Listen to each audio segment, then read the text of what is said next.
All right, guys, welcome to the channel. So today we're in the garage, we're working on our Kawasaki. This is the KX85 dirt bike, and we're putting on a kickstand. And because this is like a motocross, more of a race type of bike, it doesn't have one. Really, it just has, this is on the left side of it, it just has this little hole here where you'd put the little triangle stand. Well, it's not really convenient when we're out riding. We do some trail riding and you know, we need to have a kickstand on this. So we have this kickstand. We bought this one. This is the, let me show you here, it's the Fastway Kickstand. These are nice aftermarket parts. It's all billet aluminum. The thing's actually pretty light, so it's not gonna add a whole lot of weight to it, and it's really simple to install. On this application, this one was for like the Kawasaki. It fit a couple of different Suzukis, but you just go to their website, you can choose which one fits your application. This one's gonna be pretty easy. So it comes with a new, let's see, it comes with a new bolt here. This bolt's actually going to replace this bolt right behind the left peg. So we're just going to take that out. It's a 10mm bolt to get that out. The bolt that it came with is going to replace that one.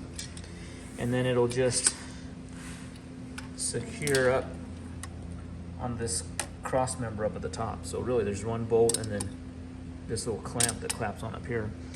And that'll be able to sit like that. All right, first step, let's get this 10mm bolt out.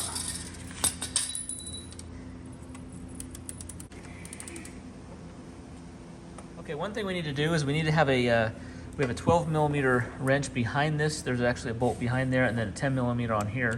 So we just loosen this one.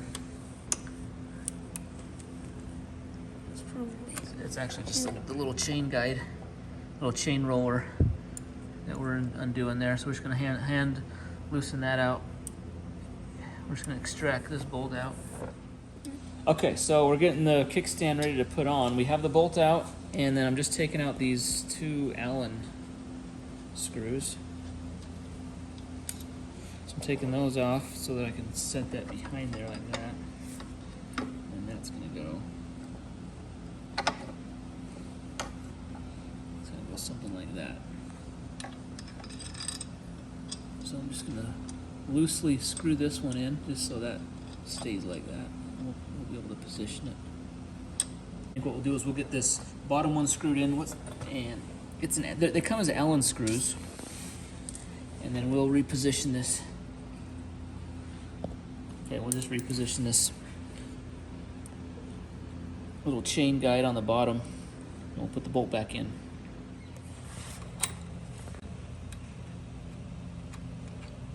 All right, we're just using an Allen wrench to tighten that down. All right, we get our 12mm on. Oh, other way. One?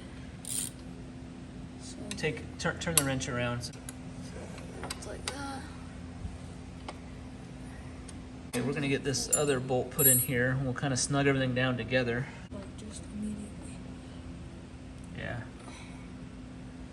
All right, why don't you put the wrench behind that one, and we'll tighten that down, and we'll be good to go.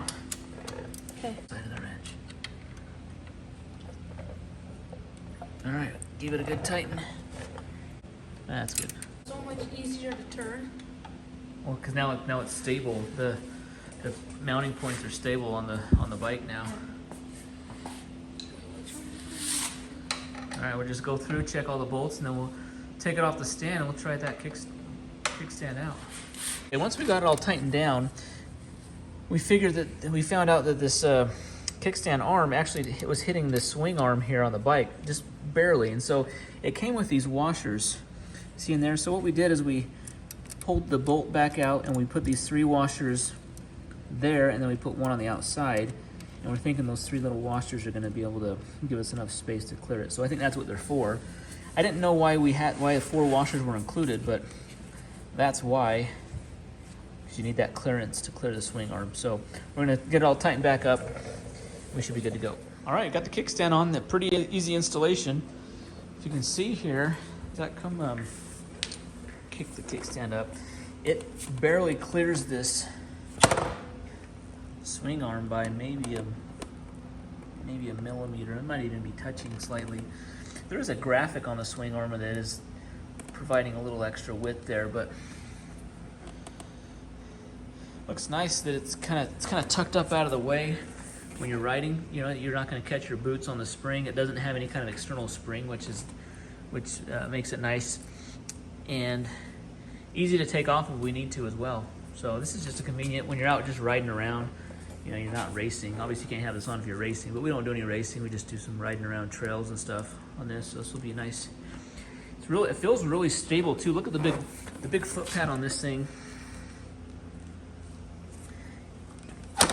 Big solid piece of aluminum holding that thing up.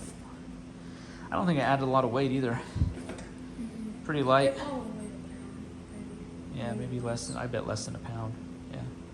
All right, well, thanks for watching the video. Hit that thumbs up button, subscribe to the channel for more dirt bike videos, especially as we get this out on the trail and out on the trails that we're going on.